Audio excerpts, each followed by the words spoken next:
20h sur DTV, le journal ici titre. Naufrage du bateau le Joola, les souvenirs sont toujours vivaces. 16 ans après le drame, a-t-on tiré tous les enseignements nécessaires? La surcharge est plus que jamais présente dans le transport en commun. Mort suspecte de Mohamed Batou, alias Malay Goudiaby. La CSC est citée dans l'affaire. La famille soutient mordicus que le jeune homme a perdu la vie dans un chantier de l'entreprise de BTP et fait recours à la justice. Outrage à magistrat, le procès en appel de Barthélémy Dias est renvoyé au 7 novembre prochain sur demande de la défense. Concernant l'affaire Ndiaga Diouf, les convocations seront envoyées à partir du 14 novembre prochain. Soham El Wardini ou Banda Diop qui va présider aux destinées de la mairie de Dakar. Pas de réponse avant samedi. D'ores et déjà, le maire de la Médina Bamba Fall mise sur une personnalité de la coalition Tahaou Dakar à voir dans cette édition.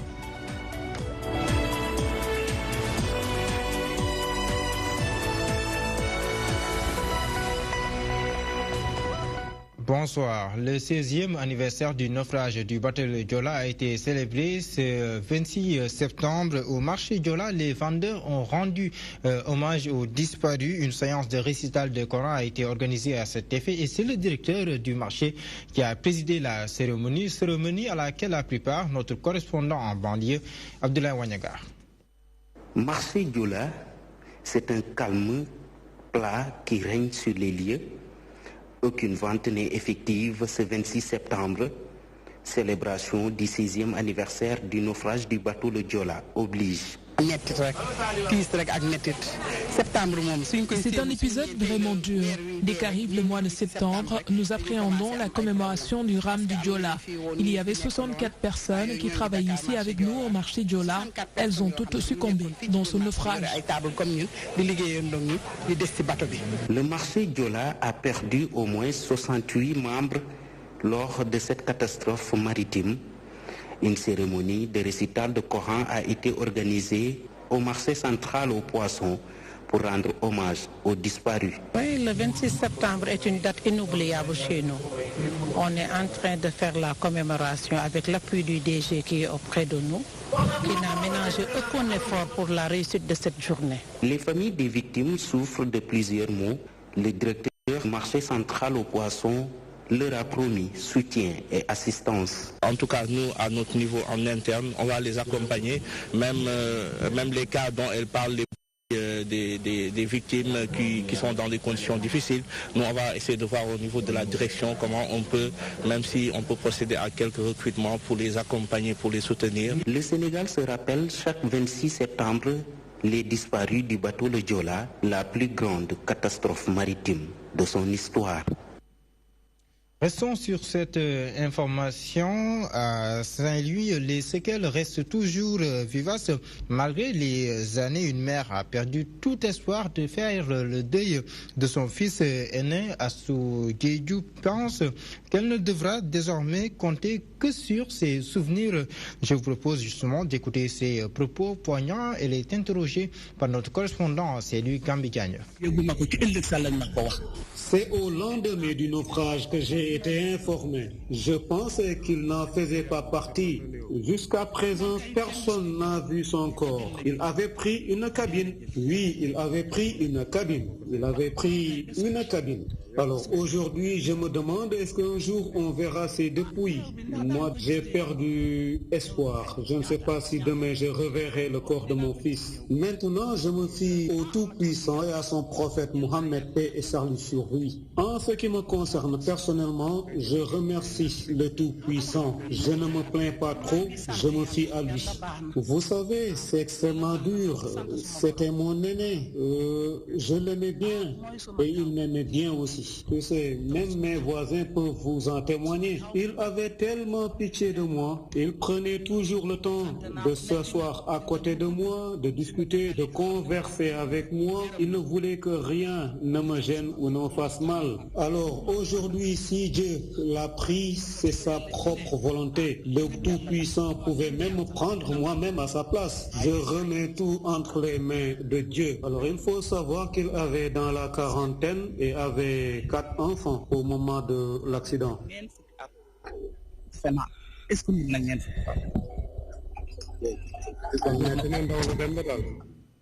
Et cette question, dans cette édition, a-t-on tiré tous les enseignements nécessaires du naufrage du bateau le Joola? La surcharge est toujours constatée dans le transport en commun, ni changement ni amélioration dans les habitudes. C'est l'avis de beaucoup de Sénégalais. Mauvaises habitudes, indiscipline, insouciance. Bref, les causes ne manquent pas, nous dit Ndeye Aram Touré. Le Sénégal se remémore ce 26 septembre le chavirement du bateau le Joola. La surcharge dans le transport a été au cœur des causes de la tragédie. 16 ans après, le phénomène persiste, reconnaissent ses citoyens. Le phénomène est plus que récurrent chez les bus, les cars rapides, les Ndiagandiaï. C'est encore plus grave aujourd'hui. On disait au Sénégal, les gens parlent, mais on n'applique rien. C'est pour un laps de temps, après ils oublient. On est habitué au Sénégal à réagir quand il y a drame. Mais une semaine après, on passe aux vieilles habitudes. Le phénomène lié à la surcharge est patent. Si certains pointent du doigt l'inertie des autorités à dérouler des mesures dissuasives au phénomène, d'autres évoquent l'indiscipline des Sénégalais. Tout est lié au manque d'éducation dans la conduite des chauffeurs et usagers. Il faut vraiment revoir le système d'éducation. Le gouvernement a fait tout ce qui est à son pouvoir, mais c'est le citoyen lambda qui devrait revoir son comportement. Les responsabilités sont partagées. Dans les garages, dans les villages, dans les quartiers, sensibiliser les gens, parler avec les gens, communiquer. Et puis les autorités aussi, la police, la gendarmerie. Il faut qu'ils mettent aussi de la rigueur. Le phénomène lié à la surcharge dans le transport en commun est réel au Sénégal. Ainsi, des citoyens émettent un énième appel pour une alternative dans la prévention des tragédies comme celle du bateau le Joola en 2002. Sur un tout autre registre, la compagnie sahélienne d'entreprise est citée dans une tragédie à la Patte d'Oie Buldeuse. En effet, l'enfant âgé de 9 ans, Mohamed Batou, alias Pape Malay Koulibaly, n'a pas perdu la vie sur les chantiers de l'entreprise spécialisée dans les BTP. C'est la conviction de sa famille. Il a plutôt rendu l'âme dans un bassin baignant creusé par la CSE au niveau du terrain de l'AIC Kelly. C'est à la Patte d'Oie. La famille a décidé de faire recours à la justice. Tout de blanc vêtu, difficile de faire réagir le père de l'enfant mort noyé à la Patte d'Oie. Il est encore sous le choc du drame qui a emporté son aîné âgé seulement de 9 ans. Son voisin enseignant à l'université parlera finalement à sa place et tient à apporter des précisions sur la tragédie. C'est des chantiers qu'ils ont déclarés par le biais de la presse, par la presse opposée, en disant que l'enfant est tombé dans les chantiers. Ce qui est archi faux. Ça n'a rien à voir avec les chantiers de la CSE. La CSE a mis un trou pour faire transiter les eaux de pluie et les eaux d'évacuation dans un terrain de foot qui est censé abriter ou bien comment on appelle, accueillir des jeux au niveau des enfants. Donc l'enfant, naturellement, qui joue dans un terrain de foot, avec son ballon, le ballon part du côté, là on pensait que c'était un amas de sable, alors que c'était un trou, l'enfant est tombé dedans. Le bassin en question, creusé au niveau du terrain de foot, s'est fait sans aucune autorisation, tiens, a précisé le porte-parole de la famille. Il n'y avait ni autorisation. Je cite le maire, il n'y avait ni autorisation, je cite le sous-préfet pour faire un trou pareil. Mais il ne peut pas y avoir d'autorisation, d'autant que la CSE a dépassé le terrain dans le cadre des travaux. Et des travaux, mes chers, qui durent depuis belle lurette. Ça aurait pu m'arriver moi, parce que j'ai ma fille, j'ai mes enfants dans le quartier. Ça aurait pu arriver à quelqu'un d'autre. C'est arrivé à M. Koulibaly, on le regrette. Mais il faut qu'on reste en justice pour que la responsabilité soit dégagée. On ne peut pas accepter qu'une entreprise pareille, la CSE, jeune homme, ce n'est pas la loi, c'est la CSE qui fasse des travaux pareils, qu'il y a une responsabilité pareille, que personne ne suive. La famille n'en démord pas. Elle compte aller jusqu'au bout de cette affaire qui implique la compagnie sahélienne d'entreprise de la CSE est spécialisée dans la construction de bâtiments et travaux publics. Le collectif pour la justice et contre les violences policières passe à la vitesse supérieure. Il compte battre le macadam de la place de la Nation au rond-point Doundiaï Koumba Rose samedi prochain. Objectif, dénoncer les bavures policières qui sont restées jusque-là impunies. Daifatim Lo. Depuis le dimanche 16 septembre, Omar Watt est dans le coma. Depuis lors, l'État se mure dans son silence, situation que le collectif pour la justice et contre les violences policières fustige. De plus, il dénonce les conditions de prise en charge médicale d'Omar. Il compte battre le macadam ce samedi à 15h de la place de la Nation, au rond-point de la RTS. C'est un manque de considération envers nous, les populations qui les avons mis là, qui les avons élus, qui les payons. La dernière fois, lorsqu'il y a eu les événements à Charlie Hebdo, notre président ne s'est pas manqué de prendre notre avion, notre argent pour aller manifester pour une cause qui n'est peut-être pas la nôtre. On est tout à fait pessimiste sur le fait qu'il y aura des sanctions, puisque jusque-là, il n'y a absolument rien qui a été fait. On va marcher pour non seulement Omar, mais toutes les victimes qui ont eu à passer, qui ont subi ces bavures des policières. Le collectif dénonce aussi le comportement du procureur de la République qui, face à ces violences policières, empêche certaines familles de victimes de porter plainte. Le citoyen Mohamed Lamine Mangan a été blessé à la tête jusqu'à saignement par un agent du commissariat de police des Parcelles Assainies. Avoir osé dénoncer cela publiquement, il a été arrêté, envoyé en prison, présenté au juge qui l'a relaxé. Le collectif dénonce l'attitude du procureur de la République qui a pris fait et cause pour un agent policier violent en déférant sa victime.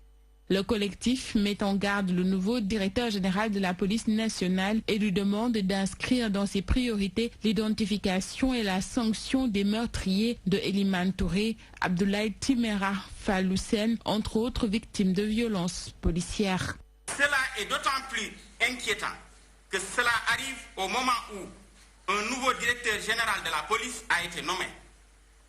Pour le collectif, la priorité n'est pas d'aller à la chasse des internautes sur les réseaux sociaux, mais d'identifier les meurtriers et d'empêcher que ce régime structurel de violence institutionnalisé dans la police, la gendarmerie, ne se perpétue. Omar Watt rallonge la longue liste de victimes de violences policières. Le collectif se bat aujourd'hui pour que la lumière soit faite sur ces bavures. Pour l'heure, Omar Watt est toujours entre la vie et la mort. Selon la RFM, l'un des 5 militaires français cités dans l'affaire a été arrêté par des gendarmes sénégalais accompagnés de leurs collègues français.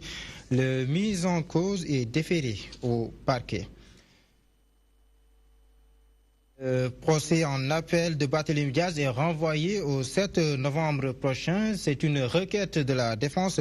Maître El Hadj Diouf dénonce un empressement du parquet à 4 jours de la fin de la peine de son client. Concernant l'affaire Ndiaga Diouf, les convocations seront envoyées aux différentes parties le 14 novembre prochain. Barthélémy Diaz fera face au juge de la Cour d'appel le 7 novembre prochain pour outrage à magistrat, une décision prise sur demande de la défense. Il a presque purgé l'intégralité de la peine de 6 mois. Le 30, il aura fait les 6 mois de prison ferme. Donc on ne comprend pas cet empressement, cette urgence pour le juger rapidement, sans aucun renvoi pour une affaire nouvelle. C'est la raison pour laquelle la défense a exigé et a obtenu le renvoi de l'affaire Barthélémy Diaz au 7 novembre 2018. Concernant le dossier Ndiaga Diouf, l'affaire est renvoyée au 14 novembre pour défaut de citation des parties au procès. Que notre client Barthélémy Diaz n'a pas reçu de citation à comparaître, n'est pas officiellement informé de la tenue de l'audience relativement à cette affaire Ndiaga Diouf. Par conséquent, nous nous sommes abstenus de nous constituer, de nous même présenter à la barre, parce que notre client n'est pas encore cité officiellement à comparaître devant la cour d'appel. Le maire de la Médina, venu prêter main forte à son camarade, dénonce une volonté du régime de maintenir un opposant en prison. Pourquoi depuis 6 mois, depuis 5 mois et demi, quand Barth avait fait son appel, on n'a pas jugé nécessaire de convoquer l'appel. À 4 jours de sa sortie, on s'empresse pour tenir un procès. Heureusement que nouvellement, des avocats se sont constitués et ont demandé le renvoi et c'est très normal. Donc ce qu'il faut retenir, c'est que dans ce pays, un homme politique ayant des convictions ou des ambitions est piétiné, harcelé, n'est-ce pas? Donc je pense qu'on ressent un affolement de l'État. Le maire de Mermoz Sacré-Cœur est condamné à 6 mois de prison ferme en première instance pour outrage à magistrat, une peine qui arrive à terme ce 30 septembre 2018. La mairie de Dakar et la succession de Khalifa Sall, on en parle dans cette édition. Le maire de la Médina est par ailleurs conseiller municipal à la ville de Dakar. Bamba Fall mise sur une personnalité de la coalition Tahaou Dakar. Il révèle que la candidature de Banda Diop n'a pas fait l'objet de débat au sein de leur organisation politique. Nous l'écoutons au micro de notre reporter. Tahaou Dakar, qui avait gagné les élections, serait convoqué dans les meilleurs délais pour parler du choix du remplaçant. Mais j'attire l'attention de la population que la ville de Dakar n'a pas été gagnée par Benno Bokk Yakaar, n'a pas été gagnée par le Parti socialiste. Si les partisans de Tano disent que c'est un socialiste qui doit diriger, non, le socialiste qui le dirigeait n'était plus le socialiste de Tano, c'était le socialiste des valeurs. Donc, Tahaou Dakar aura bel et bien un candidat et que le maire serait bel et bien issu du rang de Tahaou Dakar. Je pense que nous allons en discuter en réunion. Banda Diop est un camarade. Je pense que l'erreur qu'il a fait, c'est de rapprocher nos ennemis politiques. Mais je pense que c'est un camarade, c'est un frère. Ensemble, nous allons parler ensemble et nous allons arrondir les angles. Ne vous en faites pas. Le maire serait bel et bien un maire Tahaou Dakar. À Thiès, l'ancien responsable des jeunes du parti Réumi vient de rejoindre l'APR. Il a répondu à l'appel de Siraga. Par ailleurs, le directeur de la Poste, il s'engage ainsi aux côtés de ce dernier. Et nous écoutons Ibrahim Lo au micro de notre correspondant à Thiès dans le Tchandement. Une semaine de réflexion, d'échange, de partage avec mes proches. J'ai décidé de rejoindre un homme qui a inscrit sa démarche tel un sacerdoce, réélire le président Macky Sall dès le premier tour en 2019. Je veux nommer, chers camarades, chers frères, chers militants, le DG Sireja. Je m'engage à ses côtés avec un mouvement dénommé phare, Front pour l'Alliance républicaine. Je m'engage à côté du DG Sireja pour lui promettre une victoire éclatante à Thiès qui échappait ces dernières années à la coalition Benno Bokk Yakaar et au président Macky Sall. Je voudrais lancer un vibrant appel à ma nouvelle famille politique, que nous travaillons en synergie, que nous travaillons en paix, que nous travaillons en concorde, que nous conjuguons tous nos efforts pour que les échéances électorales prochaines nous donnons une victoire éclatante au président Macky Sall. Intéressons-nous à présent à la pêche. Le Grand Serigne de Dakar entend porter les inquiétudes des comités locaux de pêche artisanale du Sénégal auprès des autorités compétentes. Abdoulaye Makhtar Diop se dit particulièrement préoccupé par la préservation des ressources halieutiques et des conditions de travail de ces acteurs de la pêche. Il les a reçus en présence de Djibi Sarr-Diony. La pêche sénégalaise et Siromou, les coordonnateurs du comité local de pêche artisanale du Sénégal sont préoccupés par la préservation des ressources halieutiques et les conditions de travail des acteurs de la pêche. Reçus par le Grand Serigne de Dakar, ils se réjouissent de cette rencontre. Nous avons trouvé un consensus et nous nous remercions beaucoup parce que c'est l'occasion pour nous d'éclairer beaucoup de points et de trouver un consensus et de se serrer la main pour travailler davantage. Nous avons discuté sur la subvention des moteurs hors bord. Nous avons discuté aussi sur la gestion de la ressource, mais aussi nous avons aussi discuté sur la subvention accordée au CLPA. Les doléances mises sur la table ne semblent pas tomber dans l'oreille d'un sourd. Le Grand Serigne de Dakar se dit prêt à porter leurs inquiétudes auprès des autorités compétentes. Il m'appartient de rappeler à M. le Président de la République l'urgence de la signature d'une convention avec le ministre de la Pêche afin que l'on puisse diligenter la livraison de ces moteurs aux pêcheurs. Mais il m'appartiendra également de demander aux fournisseurs qui ont déjà reçu des avances des pêcheurs contre la subvention de l'État du Sénégal de trouver un moyen également de compléter les arriérés pour que les pêcheurs puissent en bénéficier. Ce face-à-face entre le Grand Serigne de Dakar et les responsables du comité local de pêche artisanale du Sénégal s'annonce prometteur. Les derniers cités se disent optimistes de la suite des pourparlers entamés. En attendant, Abdoulaye Makhtar Diop invite l'ensemble des acteurs du secteur à se réunir autour de l'essentiel pour pouvoir mieux participer aux prises de décision. Nous restons avec le Grand Serigne de Dakar. Abdoulaye Makhtar Diop rend un vibrant hommage au défunt chef du protocole de la présidence de la République. Abdoulaye Makhtar Diop compare Bruno Diatta à Georges Weah, chef du protocole sous le président Félix Houphouët-Boigny en Côte d'Ivoire, qui est resté aussi longtemps au poste. Abdoulaye Makhtar Diop que je vous propose d'écouter. Bruno Diatta a été de la 6e à la terminale au lycée Lamine Gueye, au lycée Vanvo, actuel Lamine Gueye, l'un des plus brillants élèves de cet établissement. Tableau d'honneur, prix d'excellence de la 6e à la terminale.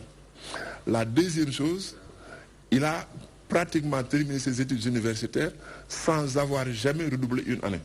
Le seul homme à qui on pouvait comparer Bruno Diatta, c'était Weah, qui était le chef du protocole de Houphouët-Boigny, qui est resté peut-être aussi longtemps que Bruno au protocole. Il y a un décret de 1997. Ce décret de 1997 a été modifié en 2012. Et c'est ce décret de 2012 qui organise ce qu'on appelle officiellement les cérémonies funéraires militaires. Et c'est ce décret qui liste les personnalités qui peuvent bénéficier à leur décès de ces honneurs militaires. Ce n'est pas laissé à la diligence, à la discrétion du président Macky Sall. Il y a un décret qui l'organise. Donc c'est sur ce décret que le président de la République s'est appuyé pour organiser ce que de manière triviale on appelle l'hommage. À Tchadjaï, le manque d'assainissement, l'insécurité, le chômage des jeunes et la malnutrition des enfants sont entre autres les maux dont souffre la commune. Les membres de l'association pour la promotion de la santé ont profité de leur journée de consultation gratuite pour demander au maire Maître Oumar Youm de travailler davantage à les sortir de ces difficultés.